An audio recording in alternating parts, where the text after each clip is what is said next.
guys, it's Sophia the Shadow Hunter, and today I'm doing my book review on All But My Life by Gerda, WeissMann, Klein. I love this book. I've been wanting to read this book for at least 3 to 4 years, and it was well worth the wait.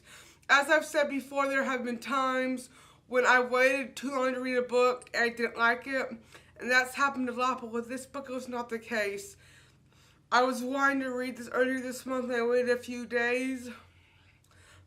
But by the time I got to it, I was still so thrilled to be reading it. It was so enjoyable. It was so gripping and sad and true.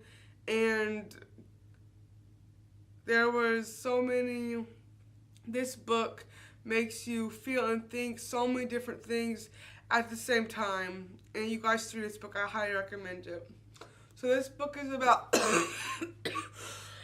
a girl named Gerda WeissMann, and Klein is the man she ends up marrying at the end of the war. Her and her family get put in these camps during World War II, and she doesn't know where her family is. There's a boy that she grew up with that loves her and wants them to get married, and she doesn't love him. She cares about him, but she doesn't love him. And so she keeps on putting that off and off. And at the end of the war, she finds out that he did not make it, and she falls in love with someone who rescued her from the camp when they were released in 1945.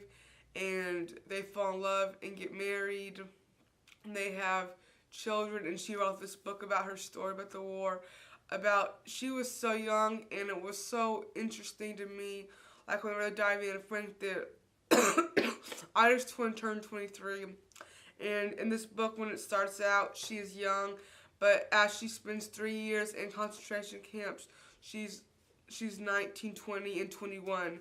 And a couple days after she's released, it's her birthday. And I just couldn't imagine going through that at any age, but especially a young age. Or like people who are at a younger age. And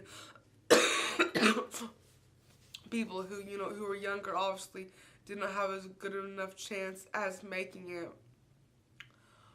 But this title, All But My Life, I feel like earlier on, when she was younger and she saw, her brother disappeared, that they didn't know what happened to her brother, and, they heard of families committing suicide, and her father's like, you do not do that, promise me you will not end your own life because that is cowardly. And at that moment, I think she really wanted to. She thought it would be best to end her life so they don't have to go through this pain and suffering anymore, and lots of people thought that too at the time, and they decided to do that for their families, and others people didn't. And I feel at that moment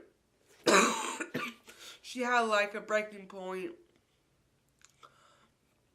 of realizing that she had a chance of survival, and she wanted to try to live and survive, and she did. And at the end of the war, she found out she and one of her other family members, her uncle, survived. Her parents didn't make it. Her brother didn't make it. But she was saying that her brother, when her brother left her, to say, to stay strong and to keep our family together. And years after they were liberated, she went to this conference, and there was this man who never met her but read her book, and he gave her the answer that she was waiting to hear from her brother, which is very amazing, to feel that even in death, or for someone else from another side of the story, to read your story and to understand and to say, yes, I know your brother will be proud of you, you did the right thing. But this was just a great, amazing book. If you guys have read this book, please be sure to leave your comments down below, and I'll see you guys next time in another video. Goodbye.